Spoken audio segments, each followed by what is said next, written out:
Hi welcome back to my channel. This is for Chandu, మీ క్రియాన్ creations 519 YouTube channel. So ఈరోజు అయితే మంచి ఇన్ఫర్మేషన్ అనమాట. మీకు తమ్మునేలు కూడా చూస్తారు కదా. తెలంగాణలో అయితే బీసీ వాళ్ళు ఎవరైతే ఉన్నారో మహిళలు కుట్టు మిషన్కి అప్లికేషన్ చేసుకోవచ్చు. మనకు కుట్టు మిషన్ అయితే ఇవ్వబోతున్నారు వాళ్ళకు. సో ప్రొవైడ్ చేయబోతున్నారు. సో నియోజకవర్గాల బేస్ మీద అనమాట ఓవరాల్గా. సో ప్రతి నియోజకవర్గానికి 1000 అనుకుంటా ఐ థింక్. సో దీనికి సంబంధించి మరి ఏ విధంగా అప్లికేషన్ చేసుకోవాలి, అప్లికేషన్లో ఏమేమి డీటెయిల్స్ ఉన్నాయి, ఈ వీడియోలో అయితే క్లియర్గా ఎక్స్ప్లెయిన్ చేస్తాను. అప్లికేషన్ కూడా మీకు ఎక్స్ప్లెయిన్ చేస్తా, ఏమేమి నింపాలి, ఏమేమి మ్యాండేటరీ అడుగుతున్నారు, డీటెయిల్స్ ఏమున్నాయని కూడా క్లియర్గా ఎక్స్ప్లెయిన్ చేస్తా. వీడియోని అయితే స్కిప్ చేయకుండా చూడండి. ఎలిజిబిలిటీ ఉన్న వాళ్ళు ఎవరైనా ఉంటే ఉమెన్స్ తప్పకుండా అప్లికేషన్ చేసుకోండి. మంచి ఆపర్చునిటీ మీకు, ఇది కూడా ఒక వర్క్ చేసుకున్నటువంటి ఆపర్చునిటీ అనమాట. ఇంటికాడ ఉండి కూడా మీకు ఇన్ కేసు కనుక కుట్టు మిషన్ కనుక వస్తాయి అనమాట. ఓకేనా. సో డైరెక్ట్ అయితే వీడియోకి వెళ్ళిపోదాం. లేట్ చేయకుండా స్క్రీన్ మీద చూడండి, నేను ఎక్స్ప్లెయిన్ చేస్తూ ఉంటాను. ఓకేనా. సో డైరెక్ట్ వీడియోకి వెళ్దామా.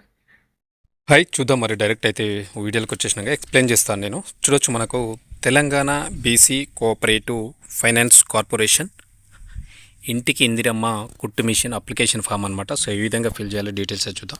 Financial year 2026 and 27 mandatory fields మనకైతే ఏ విధంగా అయితే రేట్ చుక్కాయి ఉందో ఇవన్నీ కూడా మ్యాండేటరీ తప్పకుండా ఫిల్ చేయాలి. ఫిల్ చేయకపోతే అప్లికేషన్ కూడా ప్రాసెస్ కాదు ముందరికి, అది కూడా గుర్తుపెట్టుకోండి. Personal details of applicant. So ఎవరైతే అప్లికెంట్ ఉన్నారో వాళ్ళ యొక్క పర్సనల్ డీటెయిల్స్ అయితే అడుగుతున్నారు ఫస్ట్. సో చూడొచ్చు, name, enter name as per Aadhaar. So ఆధార్లో మీ పేరు ఏ విధంగా ఉందో ఆ విధంగా రాయండి. పేరు ముందుండి సర్నేమ్ తర్వాత ఉంటే అట్లనే రాయండి. సర్నేమ్ ముందుండి పేరు ఉంటే యాజ్ ఇట్ ఈస్ ఎట్లా ఉంటే అట్లా రాయండి మీ పేరు. ఓకేనా. ఫస్ట్ మీ పేరు రాసుకోండి ఎవరైతే అప్లికేషన్ చేస్తున్నారో ఉమెన్. నెక్స్ట్ ఆధార్ నెంబర్ వేయాలి. ఇక్కడ 12 డిజిట్స్ ఆధార్ నెంబర్ వేయండి. Ration card number, food security card number. So మీ ఫుడ్ సెక్యూరిటీ కార్డ్ నెంబర్ ఉంటుంది, లేదంటే రేషన్ కార్డ్ నెంబర్ ఇక్కడ వేయండి. సో నెక్స్ట్ చూసుకుంటే ఏరియా, రూరల్ అర్బన్ అంటే విలేజ్లో ఉంటే రూరల్, పట్టణాల్లో ఉంటే అర్బన్. ఇది గుర్తుపెట్టుకొని టిక్ చేయండి మీది రూరల్ అర్బన్ అనేది. ఫాదర్స్ హస్బెండ్స్ నేమ్, ఒకవేళ డాటర్ అయితేనేమో మీకు మ్యారేజ్ కాకపోతే మీ ఫాదర్ నేమ్ రాయండి. మ్యారేజ్ అయిన వాళ్ళు ఉంటే హస్బెండ్స్ నేమ్ రాసుకోండి ఇక్కడ పక్కన. ఓకేనా. మీ సేవ ఇన్కమ్ సర్టిఫికేట్ నెంబర్, ఒకవేళ మీరు ఇన్కమ్ సర్టిఫికేట్ తీసి ఉంటే ఆ యొక్క ఇన్కమ్ సర్టిఫికేట్ నెంబర్ అయితే ఇక్కడ రాయండి. మీ సేవ నుంచి తీసుకొని ఉంటారు కదా, ఐసీఓ సంథింగ్ ఉంటుంది, అదే వేయండి ఇక్కడ. Name as for income certificate, me income సర్టిఫికేట్లో మీ పేరు ఏ విధంగా ఉందో ఆ విధంగా అయితే ఇక్కడ రాయండి. నెక్స్ట్ చూసుకుంటే date of birth, date of birth me year DDMMYY, date month year.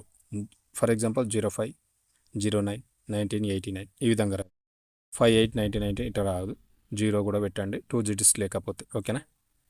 Annual income, మీది యాన్యువల్ ఇన్కమ్ ఇన్కమ్ సర్టిఫికేట్లో ఉంటుంది కదా, ఎంత ఇచ్చిరో అంత ఇక్కడ ఇవ్వండి. ఓకేనా. Gender female, married, unmarried. Female ఉంటుంది, జెండర్ వచ్చి ఫీమేలు. మారిటల్ స్టేటస్ అంటే మ్యారీడ్ అన్మ్యారీడ్ ఇక్కడ టిక్ చేయండి. మ్యారీడ్ అయితే మ్యారీడ్, అన్మ్యారీడ్ అయితే అన్మ్యారీడ్. ఓకేనా. కేటగిరీలో ఇక్కడ క్లిక్ చేస్తే వచ్చేస్తుంది మీకు బీసీలో ఏంటిది అనేది కూడా, అది క్లిక్ చేసి పెట్టుకోండి. మొబైల్ నెంబర్, యాక్టివ్లో ఉన్నటువంటి ఒక మొబైల్ నెంబర్ అయితే ఇక్కడ ఇవ్వండి, మీకు కాంటాక్ట్ చేస్తారు. Next alternative mobile number, in case కనుక ఆ నెంబర్ వర్క్ చేయకపోతే ఆల్టర్నేటివ్ మొబైల్ నెంబర్ కూడా ఇవ్వండి, దాన్ని కూడా కాంటాక్ట్ చేస్తారు. ఓకేనా. నెక్స్ట్ చూసుకుంటే మీ సేవ క్యాస్ట్ సర్టిఫికేట్ నెంబర్. సో తప్పకుండా దీనికి అప్లికేషన్ చేసేవాళ్ళు మీ క్యాస్ట్ సర్టిఫికేట్ కూడా ఉండాలి, దాని యొక్క నెంబర్ ఇక్కడ రాయండి. ఓకేనా. నెంబర్ రాసిన తర్వాత కింద ఆల్టర్నేట్గా మీ పేరు ఇక్కడ వచ్చేస్తుంది. ఏ విధంగా ఉన్న నెంబర్ ఏమైనా ఆల్టర్నేట్ ఇక్కడ పేరు రావడం జరుగుతుంది. సబ్ క్యాస్ట్ మీది ఏముందో అది కూడా వచ్చేస్తుంది. ఎడ్యుకేషనల్ క్వాలిఫికేషన్స్, మీరు ఏం చదువుకున్నారు ఇక్కడ ఉంటుంది. 5th క్లాస్ అండ్ ఎబో ఉంటుంది. హైయర్ స్టడీస్ అయితే ఇంటర్ 10th అది ఇవ్వరు. బిలో అయితేనేమో ఇది ఉంటుంది, ఎబో అయితేనేమో లాస్ట్ ఇదే ఉంటుంది, అది టిక్ చేసి పెట్టుకోండి. Tailoring training undergone through, మీకు ఏమన్నా ట్రైనింగ్ సర్టిఫికేట్ ఉంటే ఎస్ అని చెప్పేసి ఇది ఉంటుంది, ట్రైనింగ్ కూడా ఉంటుంది. నా ఒకవేళ నా ట్రైన్ అయితే నా ట్రైన్ అని పెట్టుకోండి. ఓకేనా. ట్రైనింగ్ ఉంటే ట్రైనింగ్ అని పెట్టండి.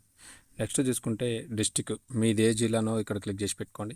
కాన్స్టిట్యున్సీ, జిల్లాలో ఏ కాన్స్టిట్యున్సీ కూడా క్లిక్ చేసి పెట్టుకోండి. మండల్, మున్సిపాలిటీ, ఒకవేళ మండల్ ఉంటే మండల్ రాయండి, మున్సిపాలిటీ ఉంటే మున్సిపాలిటీ పేరు రాయండి, క్లిక్ చేయండి ఇక్కడ. పంచాయత్, ఏ గ్రామ పంచాయతీ ఉందో గ్రామ పంచాయతీ, లేకపోతే మున్సిపాలిటీలో వార్డు ఉంటుంది నెంబర్, మీకు హౌస్ నెంబర్ కూడా ఇక్కడ రాయండి. నెక్స్ట్ చూసుకుంటే address for correspondence as per Aadhaar, ఆధార్లో ఉన్నటువంటి అడ్రస్ ఏదైతే ఉంటుందో అడ్రస్ అయితే ఇక్కడ మీరు రాయాల్సి ఉంటుంది లాస్ట్ కాలంలో, అది కూడా రాసేయండి. నెక్స్ట్ చూసుకుంటే మనకు మరొక ఫామ్ కూడా ఉంది.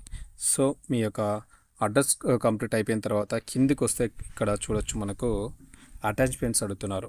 All attachments only for JPG PNG, size should be greater than 50 KB and less than 1024 KB అనమాట. సో కొన్ని అటాచ్మెంట్స్ అడుగుతున్నారు, అందులో వచ్చేసి అప్లికెంట్ యొక్క ఫోటోగ్రాఫ్ ఒకటి అండ్ టైలరింగ్ ట్రైనింగ్ సర్టిఫికేట్ ఒకవేళ ఉంటే టైలరింగ్ ట్రైనింగ్ సర్టిఫికేట్ కూడా అప్లోడ్ చేయాల్సి ఉంటుంది.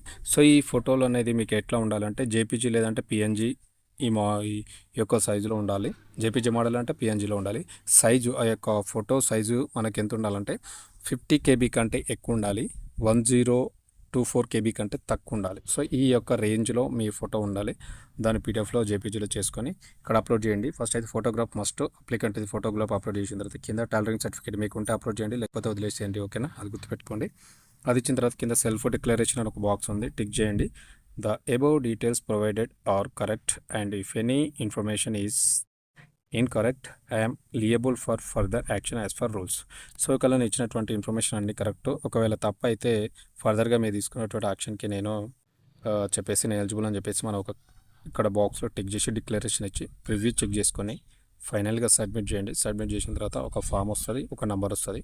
ఆ నెంబర్ నోట్ డౌన్ చేసి పెట్టుకోండి, ఫామ్లో ప్రింట్అవుట్ తీసుకొని పెట్టుకోండి. ఫర్దర్గా మీకు కుటుంబేషన్ వచ్చే ప్రాసెస్లో ఏమన్నా ఎవిడెన్స్ కానీ ఇంకేమైనా అడిగితే కమ్యూనికేషన్ మీకు ఉపయోగపడుతుంది. ఇది ఈ విధంగా అయితే మనం ఫామ్ ఫిల్ చేయాల్సి ఉంటుంది. బీసీ ఉమెన్స్ ఎవరైతే ఉన్నారో వాళ్ళకి కుట్టు మిషన్ సంబంధించినటువంటిది అనమాట. సో ఇది ఇన్ఫర్మేషన్ వచ్చింది అనుకుంటున్నా. తప్పకుండా లైక్ చేయండి, షేర్ చేయండి, సబ్స్క్రైబ్ చేసుకుని నా ఛానల్ సపోర్ట్ చేయండి. మరిన్ని ఇలాంటి మంచి మంచి ఇన్ఫర్మేషన్ వీడియోస్ కావచ్చు, ఎడ్యుకేషన్ వీడియోస్ కావచ్చు, అండ్ జాబ్స్ వీడియోస్ కావచ్చు, తప్పకుండా నా ఛానల్ ఫాలో అవ్వండి. ఇంట్రెస్ట్ ఉంటే నా వాట్సాప్ ఛానల్ లింక్ నా డిస్క్రిప్షన్లో ఉంది, అందులో కూడా జాయిన్ అవ్వండి. లేటెస్ట్ అప్డేట్స్ అక్కడ డైలీ పోస్ట్ అవుతూ ఉంటాయి, మిస్ కాకుండా చూడొచ్చు. Thank you very much.